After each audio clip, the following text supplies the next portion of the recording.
नमस्कार। IND analysis 2023 का शाह मंत्र में आपका स्वागत है। मैं हूं राजेश सक्सेना। चुनावी साल है और चुनाव का समय धीरे धीरे नजदीक आता जा रहा है और यही कारण है कि चाहे सत्ताधारी दल भारतीय जनता पार्टी हो या फिर विपक्ष में बैठी कांग्रेस, पूरी जोर आजमाइश अपना रहे हैं। इसके अलावा अन्य दल भी मैदान में है, वो भी ताल ठोक रहे हैं। अगर बात भारतीय जनता पार्टी की करें तो भारतीय जनता पार्टी में लगातार बैठकों का दौर जारी है। देश के गृह मंत्री अमित शाह राजधानी भोपाल अचानक आते हैं, 4 से 4.5 घंटे पार्टी पदाधिकारियों के साथ बैठक करते हैं और फिर दिल्ली रवाना हो जाते हैं। और उसी के बाद ये चर्चा है कि वो कौन सा ऐसा मंत्र है जो अमित शाह अपने नेताओं को, पार्टी पदाधिकारियों को फूंक कर गए हैं। क्योंकि जिस तरह से कुछ दिन पहले के घटनाओं पर हम या एक्सरसाइज पे भारतीय जनता पार्टी की नज़र डालें, देश के प्रधानमंत्री नरेंद्र मोदी तकरीबन 1 हफ्ते में ही 2 बार एमपी के दौरे पर आते हैं। अमित शाह इससे पहले भी एमपी के दौरे पर आए थे। राष्ट्रीय अध्यक्ष जेपी नड्डा भी लगातार उनके दौरे चल रहे हैं। या फिर जिस तरह से चुनाव अभियान जो समिति है, भूपेंद्र यादव, केंद्रीय मंत्री भूपेंद्र यादव को जिम्मेदारी दी जाती है, रेल मंत्री अश्विन वैष्णव को सह प्रभारी उसका बनाया जाता है। यानी कि प्रदेश के साथ ही केंद्रीय नेतृत्व पूरे दमखम के साथ मैदान में है। आज इसी मसले पर बातचीत करेंगे, चर्चा करेंगे कि आखिर अमित शाह क्या कुछ मंत्र दे के गए हैं, कौन से ऐसे गुण दे के गए हैं जिनको लेकर भारतीय जनता पार्टी चुनाव में आगे बढ़ेगी। 3 मेहमान इस चर्चा में हमारे साथ में होंगे, जानने की कोशिश करेंगे। सबसे पहले उनसे आपका तारुफ करा देते हैं, परिचय करा देते हैं, फिर इस चर्चा को, इस डिबेट को हम आगे बढ़ाएंगे। हमारे साथ में आशुतोष चतुर्वेदी साहब है, मीडिया पैनलिस्ट है भारतीय जनता पार्टी के। आशुतोष जी, आपका स्वागत है। हमारे साथ में है कांग्रेस के युवा नेता, प्रवक्ता डॉक्टर रोहित नायक जी। रोहित जी, आपका स्वागत है। वरिष्ठ पत्रकार चेतन भट्ट साहब हमारे साथ में है। चेतन जी, मैं आपके का भी स्वागत करता हूं। और सबसे पहले चूंकि बात हम 2023 का शाह मंत्र क्या है, कौन सा ऐसा मंत्र देकर गए हैं, उसकी चर्चा करेंगे। आशुतोष चतुर्वेदी साहब, जिस तरह से, क्योंकि ये भी एक दिलचस्प या चर्चा का विषय रहा कि जो दौरा तय हुआ गृह मंत्री अमित शाह का, वो अचानक तय हुआ। कल वो आए थे, बीते कल आए थे, उसके एक दिन पहले दिन की ये मालूम होता है कि केंद्रीय गृह मंत्री अमित शाह भोपाल आएंगे, पार्टी दफ्तर में मीटिंग करेंगे और फिर वो आते हैं, मीटिंग करके वापस दिल्ली रवाना हो जाते हैं। कौन सा ऐसा मंत्र दे के गए हैं अमित शाह? मैं आपको ये सबसे पहले बताना चाहूँगा कि अमित शाह जी, आपको पता है, देश के गृह मंत्री हैं। व्यस्तता उनके उसमें रूटीन में रहती है। तो जब उनको समय मिलता है तभी वो भोपाल में उनको समय मिला, वो आ गए। तो इस तरह से बोलना कि सडनली वो आए, ऐसा नहीं होगा। प्लान रहा होगा, जब उनको समय मिला वो यहाँ पर आए। और जैसा अभी आपने बताया कि माननीय श्री भूपेंद्र यादव जी और माननीय श्री अश्विन वैष्णव जी को यहाँ की जिम्मेदारी दी गई प्रभारी और सह प्रभारी के तौर पे। अब वो लोग केंद्रीय मंत्री हैं, प्रदेश का नेतृत्व तो अपनी जगह पे है। अब आपसी समन्वय और आपको पता, औपचारिकरण भी नहीं हुआ है। तो एक यहाँ पर आके गाइडलाइंस देना, अपनी चीज़ों के बारे में पता करना, इन सब चीजों के ऊपर उन्होंने आके गंभीरता से विचार विमर्श। और आप जिस तरह से कह रहे हैं आशुतोष जी, केंद्रीय गृह मंत्री ठीक है, गृह मंत्री है, गृह विभाग उनके पास में है, या फिर जिस तरह से हम अश्विनी वैष्णव की बात करें, रेल विभाग उनके पास में है, या फिर हम भूपेंद्र यादव की बात करें। लेकिन ये सारी चीजें जो हो रही, सारी एक्सरसाइज हो रही, वो संगठनात्मक हो रही हैं, संगठनात्मक तौर पर जमावट हो रही है। और चुनाव में कैसे, क्योंकि ये भी बड़ा सवाल है कि जिस तरह से केंद्रीय नेतृत्व एक्टिव है, उससे ये लग रहा है कि जो चुनाव 2023 का होगा उसमें प्रदेश नेतृत्व की जगह केंद्रीय नेतृत्व के ऊपर सारा दारोमदार होगा कि उन्हीं के नेतृत्व में वो चुनाव लड़ा जाएगा। मेरे ख्याल से शायद हम गलत जा रहे हैं। ये एक मात्र परिचयात्मक बैठक थी। जिसमें कि सबका परिचय हुआ आपस में, और जो सामने चुनौतियां हैं उसके ऊपर डिस्कशन हुआ। लेकिन 4 घंटे परिचय में निकाल दिए गए।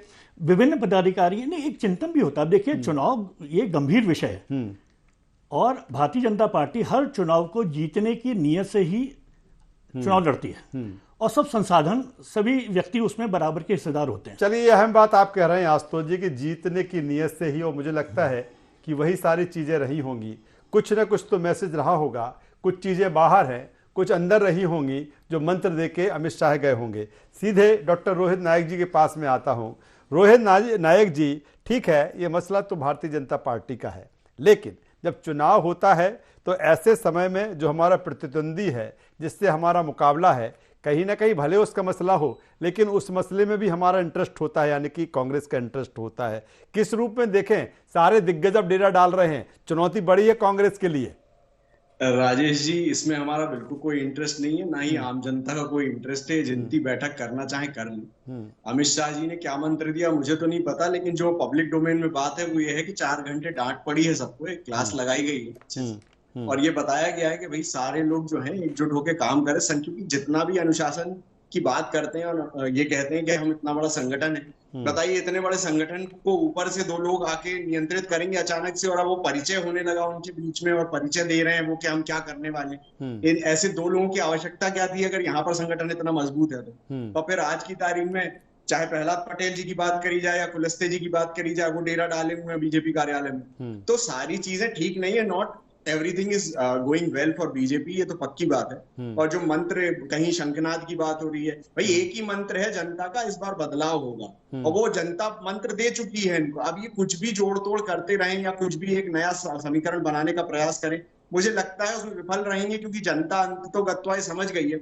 जो संतुष्टिकरण की बात कर रहे थे, तुष्टिकरण से तुष्टिकरण से संतुष्टिकरण, या फिर शंखनाद, विजय शंखनाद जो है वो उसकी शुरुआत हो गई है। ये सब जुमलेबाजी है। जुमलेबाजी जो है और तुकबंदी, ये जो है केवल मंच पे जब कोई वाद्य यंत्र अच्छा बजाए या कोई एक अच्छा संगीतमय कार्यक्रम हो तब अच्छी लगती है। जनता को इससे क्या लेना देना है, इससे क्या होना है बताइए जनता का। अब आप कौन से संतुष्टिकरण की बात कर रहे हैं? जब आप बोल रहे थे यहाँ पर मंच पे खड़े होकर 100 रुपए से ज्यादा जब बिजली जो पैसा आप वसूल रही है जो स्टेट्स, उन स्टेट्स में आप बताइए वसूली हो रही है, प्रधानमंत्री कह रहे हैं, तो मध्य प्रदेश के मंच पे खड़े होकर मध्य प्रदेश के विषय में कह के चले गए थे। ये जो सारी घटनाक्रम चल रहा है, ये आपसी तालमेल बिठाने की बात है राजेश जी, और यहाँ तालमेल बन नहीं पा रहा कहीं से कहीं तक। क्यों?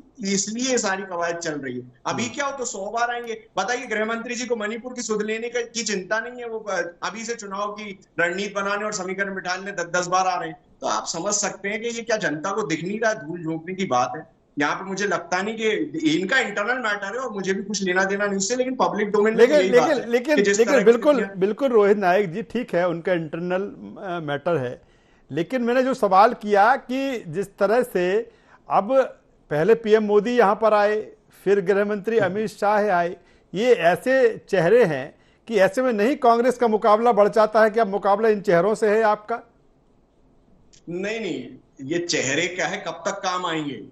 नाम गुम जाएगा, चेहरा भूल जाएगा, मेरी आवाज की पहचान है, ऐसे ही थोड़ी कहीं गई ये बातें। ये चेहरे कब तक काम आएंगे? ये चेहरे कुछ दिन काम आएंगे, जब तक धरातल पे कुछ नहीं होगा, तब तक जनता को जब तक लाभ नहीं होगा, तब तक कब तक चेहरे काम आएंगे? राजेश जी, चलिए मैं दोबारा आता हूँ। चलिए रोहित जी, दोबारा आपके पास में आता हूँ। आप जिस तरह से कह रहे हैं कि नाम गुम जाएगा, चेहरा ये बदल जाएगा, लेकिन देखना होगा कि आवाज भी, चेहरा भी, चूंकि चुनाव है और लड़ाई है और प्रतिद्वंदिता है, और यही कारण है कि तमाम सारी चीज़ें, तमाम सारे जो दांव पैंच हैं या तमाम सारी जो स्ट्रेटजी है वो देखने को मिल रही है। सीधे चेतन भट्ट साहब के पास में आता हूँ।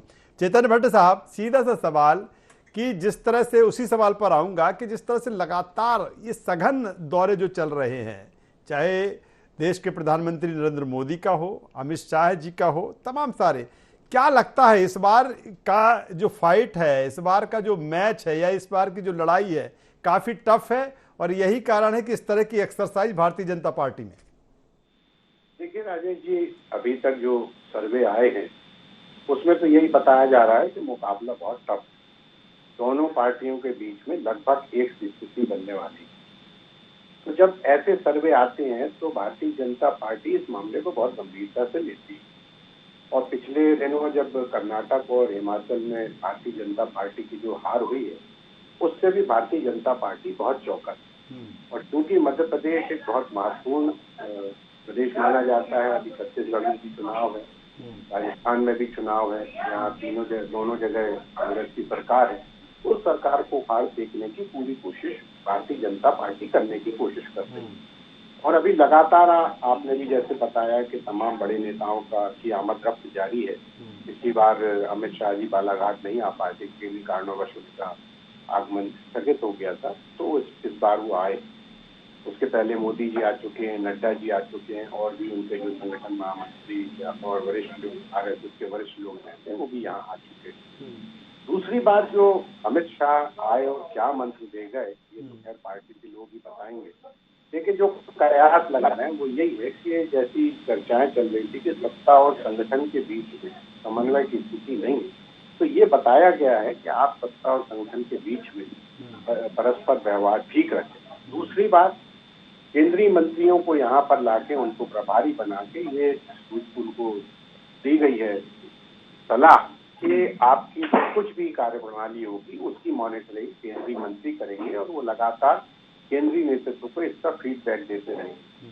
दूसरी बात, अमित शाह जी ने इस बात की भी फीडबैक ली होगी कि जो योजनाएं मध्य प्रदेश सरकार ने चलाई उसका क्या इम्पैक्ट जनता पर पड़ रहा है। ऐसा तो नहीं है कि लाडली बहना की जो योजना है उसमें 1000 रुपये देने की बात कही गई है, उसमें कई महिलाओं को 400 रुपये 500 रुपये जो पेंशन मिलती है उसको भी उसी में जोड़ दिया गया, तो कहीं ऐसा तो नहीं ये वार्ता उल्टा पड़ जाए।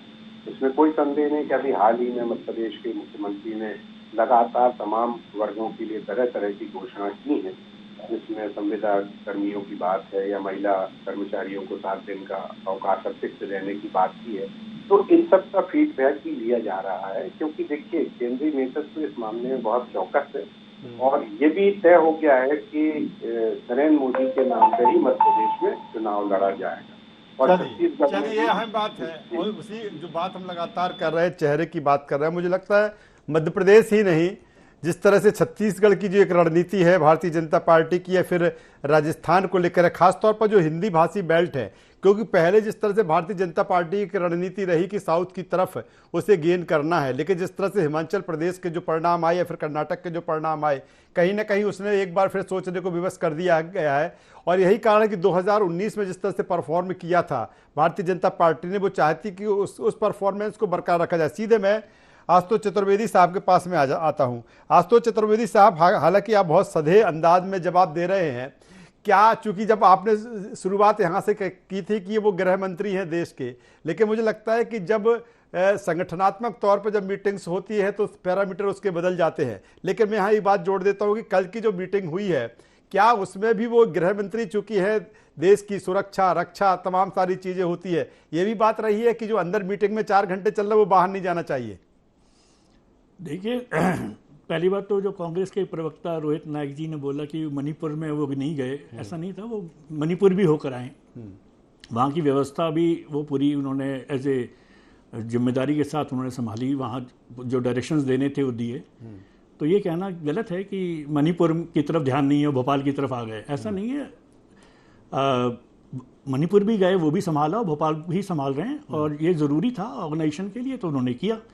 ये हर पार्टी में होता है, कोई नई चीज़ नहीं है। इससे पहले भी केंद्रीय मंत्री जाते रहे हैं हर जगह और वो संभालते रहे हैं, समन्वय देखते रहे हैं, कहाँ कुछ कमियां हैं उसके ऊपर चर्चा होती है। चुनाव गंभीर विषय है। क्या ये भी माना जा रहा है कि बहुत जल्दी उनका एक दौरा और होगा और कह के गए कि रिपोर्ट तैयार रखिए 230 विधानसभा सीट की, कि जहां स्थिति बेहतर है वो एक तरफ रखिए, जहां कमजोर है मुझे बताइए, ये भी है प्लान में? इस बार 200 पार का नारा है और हर बूथ तो पे 2018 में भी था। चलिए अच्छी बात है, इस बार भी उसी जोश के साथ आगे बढ़ रहे हैं। और ये एक कैडर बेस्ड पार्टी है, अनुशासन वाली पार्टी है। इसमें डायरेक्शन ऊपर से आते हैं, आपस में बैठ के चिंतन होता है, मनन होता है, रणनीति बनाई जाती है और चुनावी सभर में विजय प्राप्त की जाती है। ये पता आपको हर जगह होता है। तो भाजपा को इस तरह से आप अलग से नहीं देख सकते, ये तो सभी लोग कर रहे हैं, हम भी कर रहे हैं। नहीं, लेकिन भाजपा को इसलिए अलग, जिस तरह आपने कहा कि कैडर बेस्ड पार्टी है, भाजपा के लिए कहते हैं कि ये कैडर बेस्ड पार्टी और आपका जो कार्यकर्ता है और बूथ लेवल तक जो तैयारी है वो एक अलग, चूंकि अगर कांग्रेस की जब बात करते हैं तो एक मास बेस्ड पार्टी है, आपकी कैडर बेस्ड पार्टी है, तमाम सारे कार्यक्रम लिए गए हैं। ये भी कहा जा रहा है कि विजय संकल्प यात्रा के जरिए रैलियां, जनसभाएं, क्या इसी में जीत का मंत्र होगा? देखिए, ये जो रैलियां होंगी या जैसे आपने बताया, ये बेसिकली पर्पस इसका ये होता है कि आप नहीं, ये भारतीय जनता पार्टी बता रही है। जी मैं आपसे बिल्कुल, सवाल पूछ रहा जी हूं। बिल्कुल आपने सही कहा, ये है। और इस तरह की जो रैलियां निकलेंगी, इसमें जो मध्य प्रदेश सरकार की जो जन कल्याणकारी योजनाएं हैं और जिसका सीधे इम्पैक्ट पड़ा है समाज के अंतिम वर्ग तक, अंतिम व्यक्ति तक, ये चीज़ें, ये योजनाएं उन सबको बताई जाएंगी। जो उपलब्धियां हैं उनके बारे में उनको बताया जाएगा, जन जागरण करके सब जगह जाके ये बताया जाएगा। ये इसका बेसिकली क्या चूंकि अगर बात की जाए, ये जो भारतीय जनता पार्टी का प्लान था, हालांकि न केवल में जब हम बात कर रहे हैं विधानसभा के चुनाव की, जो केंद्रीय नेतृत्व एक्टिव है, नजर 2024 पर भी है। जिस तरह से परिणाम हिमाचल प्रदेश की आए, फिर जो कर्नाटक के बाद आए, वही कारण है कि अब केंद्रीय नेतृत्व को ये लगता है कि नहीं, हर जगह हमें मोर्चा संभालना है, और यही कारण है कि इस तरह की एक्सरसाइज केंद्रीय नेतृत्व द्वारा मध्य प्रदेश में। मुझे नहीं लगता ये बात सही है। मुझे लगता है कि जो मध्य प्रदेश का चुनाव हमारे मुख्यमंत्री जी शिवराज जी और वी डी शर्मा जी के नेतृत्व में लड़ा जाएगा, और गाइडेंस, ऑफ कोर्स एक गाइडेंस होती है, जो डायरेक्शंस होते हैं उसके आधार पे समन्वय करना और कैसे चुनावी समर को हमें जीतना है, इस तरह से ये चीज़ें सॉर्ट आउट की जाती हैं। ये कह देना कि मतलब सिर्फ केंद्रीय मंत्री आके यहाँ पे सब कुछ संभाल के उनके नेतृत्व में चुनाव लड़ा जाएगा, मेरे ख्याल से कहीं कुछ ये ठीक नहीं रहेगा। चलिए, मैं रोहित जी के पास में, जब बात अब फाइट की हो रही है, तो रोहित नायक जी, लगातार तमाम सारे चेहरे जो केंद्रीय नेतृत्व वो आ रहे हैं। अगर कांग्रेस की बात करें तो क्या सिर्फ पीसीसी चीफ कमलनाथ, या फिर दिल्ली से भी, क्योंकि प्रियंका जी भी आने वाली हैं, अभी राहुल गांधी भी भारत जोड़ो यात्रा के जरिए पहुंचे थे, अब उनका हालांकि अभी प्लान फिलहाल नहीं है, तो क्या अब ये फाइट है दिल्ली टू दिल्ली चलेगी? नहीं, ये देखिए, केंद्रीय नेतृत्व का तो इन्वॉल्वमेंट रहता है, लेकिन क्या है कि जब आप सत्ता में होते हो तो आप मंत्री के पद के तौर पे आप आते हैं और दौरे करते हैं। तो अगर आप सत्ताधारी होकर आप मंत्रियों को यहाँ झोंक रहे हैं, तो काम कौन कर रहा है केंद्र में? मुझे ये नहीं समझ में आता कि जिस तरीके से जो फोर्स को डिप्लॉय करती है बीजेपी, वो बहुत ही मतलब आश्चर्यजनक लगता है, क्योंकि पूरा देश एक तरफ रह जाता है और फिर पूरे लोग जो है वो केवल चुनाव में फोकस हो जाते हैं। प्रधानमंत्री जो है, प्रधानमंत्री की हैसियत से आते हैं और यहाँ पर बीजेपी का जो है बिगुल बजा के जाते हैं। गृह मंत्री जो है, गृह मंत्री की हैसियत से आते हैं और यहाँ पर चुनाव का बिगुल बजा के जाते हैं। भाई, वो नरेंद्र मोदी जी के तौर पे या जेपी नड्डा जी संगठन के प्रमुख हैं, वो आए, आरएसएस प्रमुख है, वो आए। आप जो है मंत्री के तौर पे जब आते हैं तो एक बात समझ में ये नहीं आती ना कि आप भाई किस जनता का, तो टैक्स पेयर का पैसा खर्च कर रहे हैं, आप किस तरीके से आ रहे हैं, संगठन पैसा खर्च कर रहा है, जो जितने फ्लेक्स लगाए गए या पूरे शहर में पार्ट दिया गया आपने, तो ये पैसा किसका खर्च हो रहा है? आप जिस पद के ओहदे को इस्तेमाल करके इस तरह की रैलीज निजी तौर पे कर रहे हैं, ये बात कहां से समझ में आती, मुझे बताइए ना। आप किसी एक संगठन के व्यक्ति के तौर पे या एक नेतृत्व के तौर पे आप आइए तो एक बात समझ में आती है। अब ये तो समझ में नहीं आता मुझे कि भाई आप आए, गृह मंत्री जी, आप बताइए गृह मंत्री जी, और भी तो कितने सारे मुद्दे हैं जिनको भुनाना आवश्यक है।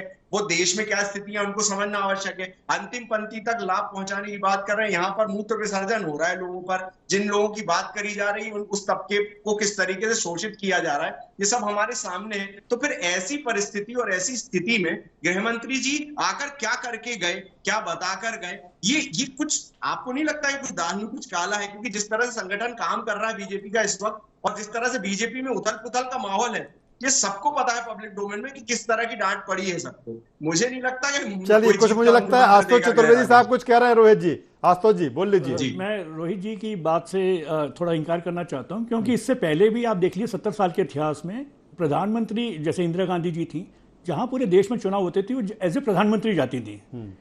तो ये कह देना कि संगठन का सिर्फ अध्यक्ष ही जाएगा, प्रधानमंत्री नहीं जाएगा, ऐसा कभी नहीं हुआ। आप देखिए, इतिहास उठा के देखिए आप। मैं ये नहीं कह रहा हूं, मैं ये कह रहा हूं कि जितना सघन दौरा इनका पद पे रहते हुए होता है, इतना आज तक के इतिहास में कभी नहीं किया किसी पार्टी ने। मैं ये कह रहा हूं कि अगर एक बार जाना है, चुनाव आते ही एकदम रैलियां तेज हो जाती हैं, लगातार रोड शोज होने लगते हैं, प्रधानमंत्री गृह मंत्री के, पूरा मंत्रिमंडल डिप्लॉय कर दिया जाता है स्टेट्स में, तो वो काम कब करते हैं? प्रश्न ये है भाई, आम जनता से संबंधित वो लोग हैं, वो एक जनप्रतिनिधि है, वो एक पद पे बैठे हैं, सत्ताधारी पार्टी के नेता हैं, तो जनता के को क्या डिलीवर कर रहे हैं? चुनाव लड़ने के लिए पद लिया है कि जनता को डिलीवर करने के लिए पद लिया? ये बात कर रहा था मैं। तो इसमें थोड़ा सा बोलना चाहूँगा आपको कि देखिए, प्रधानमंत्री मोदी जी का जो रूटीन होता है, जब आपने रिसेंटली देखा होगा, वो बाहर गए, बाहर विदेश गए, विदेश से सीधे आए और सीधे ही सरकारी काम में लग गए। तो एनर्जी उनमें है इतनी, वो कर सकते हैं, तो क्यों नहीं क्या करने दें? क्या रोहित जी, ये दौरे हो रहे हैं इन नेताओं के, मैंने पहले भी कहा कि इन चौरों से मुकाबला है, यही चैलेंजिंग लग रहा है कांग्रेस को? नहीं राजेश जी, मैं जैसा बोल चुका हूं कि ये कोई भी मंत्र दे, क्या है, जनता जो है वो बहुत महत्वपूर्ण भूमिका में होती है। जनप्रतिनिधि तब बनता है जब जनता उनको चुने। आज की तारीख में जो जनता का मंत्र है वो बदलाव का मंत्र है, और ये बयार सबूर दिख रही है। अगर आप जनता के बीच में जाएंगे, आप उनसे संवाद करेंगे, आम जनमानस के बीच में, इनके खुद के कार्यकर्ता हताश हैं, इनके खुद के आरएसएस का केडर हताश है, इनके जो पैराशूट से लाए हुए लोग हैं उनसे लोग परेशान हैं। तो ये संगठन में ये जो उथल पुथल है, ये पब्लिक डोमेन में आ गई है। और जनता वैसे भी, जैसा मैंने कहा कि जुमलेबाजी से और तुकबंदी से नहीं सरकार चलती। ये मंच पे अच्छा लगता है जब कोई अच्छा कार्यक्रम हो और उसमें कोई अच्छे उस्ताद और पंडित बैठे हो और उनके बीच में कोई इस तरह का तारतम्य बने, तो समझ में आता है। अब कोई कुछ बात कर रहा है, कोई कुछ बात कर रहा है, कभी कुछ हो रहा है, कभी कुछ हो रहा है, हम तो देख ही रहे ना, हमारे सबके सामने है जो हो रहा है। चलिए चेतन भट्ट साहब, जिस तरह से जो चीजें हैं, जो डॉक्टर रोहित नायक कह रहे हैं कि जो तमाम सारे जो लीडर्स इनके जो आ रहे हैं, मेरा सीधा सा सवाल इस बात को लेकर है कि जो चीज़ें कुछ बदली है, जो स्ट्रेटजी बदली है, क्या ये जो एक रणनीति बदली है भारतीय जनता पार्टी ने, उसी के तहत सारी चीज़ें हैं? क्योंकि हमने जिस तरह से उदाहरण दिया हिमाचल प्रदेश या कर्नाटक का, अब ये केंद्रीय नेतृत्व तो चाहता है क्योंकि न केवल विधानसभा बल्कि फिर 2024 में लोकसभा में भी जाना है, तो यहाँ से एक टेम्पो सेट किया जाए, और यही कारण है कि सारी कमान अपने हाथ में रख ली गई है। देखिए राजेश जी, ये जो आपका विधानसभा का चुनाव है, ये एक लिटमस टेस्ट है आगामी होने वाले लोकसभा चुनाव की। क्योंकि विधानसभा के जो मुद्दे होते हैं वो बिल्कुल अलग होते हैं और लोकसभा के मुद्दे अलग होते हैं। जैसा कि आपने 2018 में भी देखा होगा कि विधानसभा में कांग्रेस ने जीत हासिल की थी, लेकिन जब लोकसभा के चुनाव हुए तो कांग्रेस का टुकड़ा साफ हो गया। तो इसलिए इन तमाम चीजों को भी लेके जो भारतीय जनता पार्टी है वो सतत मंथन करती रहती है कि हम किस तरह से एक बार पुनः सत्ता में आए, क्योंकि ये जो चुनाव है ये बेहद महत्वपूर्ण है दोनों पार्टियों के लिए। और दोनों ही पार्टियां अपने सबसे पूरा प्रयास कर रही हैं कि कांग्रेस ये नहीं चाहती कि एक बार हम फिर से सत्ता में आए और अब ऐसी कोई जो गड़बड़ी ना हो जिससे हमारे हाथ से सत्ता चली जाए। लेकिन देखिए, किसी भी आज की तारीख में जो राजनीति में लोग हैं उनके बारे में आप डेली भर का भरोसा नहीं कर सकते कि कौन कहाँ चला जाए, सुबह किस पार्टी में है, शाम को किस पार्टी में हो, इसलिए कोई भरोसा नहीं रह सकता। इसलिए जीत का अंतर ज्यादा होना चाहिए, तब जाके आप सत्ता आपकी स्थापित रह सकती है। तीसरी बात जो है कि अभी हाल में जो घटनाएं हुई हैं उससे आदिवासी समाज भारतीय जनता पार्टी से बेहद नाराज है और उसके खिलाफ जो कार्यवाही की गई उससे ब्राह्मण समाज भी भारतीय जनता पार्टी के खिलाफ। इसलिए अब भारतीय जनता पार्टी इस मामले को ठंडा करके दलितों पे अपना ज्यादा ध्यान आकर्षित करने की कोशिश कर रही है। और अभी सागर में जो संत रविदास की जो एक घटना होने वाली है उस मामले को भी लेके एक नई स्ट्रेटेजी। चलिए, तो तमाम सारी चीजें हैं, चूंकि अब चुनाव का जो समय है धीरे धीरे नजदीक आ रहा है और यही कारण है कि 2023 का जो शाह का जो मंत्र है वो दे के गए हैं। और देखना होगा कि आने वाले समय में भारतीय जनता पार्टी उस मंत्र को लेकर किस तरह के कार्यक्रम के जरिए जनता तक पहुंचती है। दूसरी तरफ कांग्रेस की भी अपनी तैयारी है। तीनों मेहमानों का यहाँ पर धन्यवाद करूँगा, शुक्रिया करूँगा। तो कुल मिलाकर जिस तरह से चुनावी जो रण है और जो रण का जो तेज है, उसकी जो धार है वो समय समय धीरे धीरे और तेज होती जा रही है। एक तरफ आरोप प्रत्यारोप है, जुबानी जंग है, दूसरी तरफ राजनीतिक दलों की तैयारियां। IND एनालिसिस में बस इतना ही। IND 24 पर खबरों का सिलसिला लगातार जारी है, बने रहिए हमारे साथ। नमस्कार।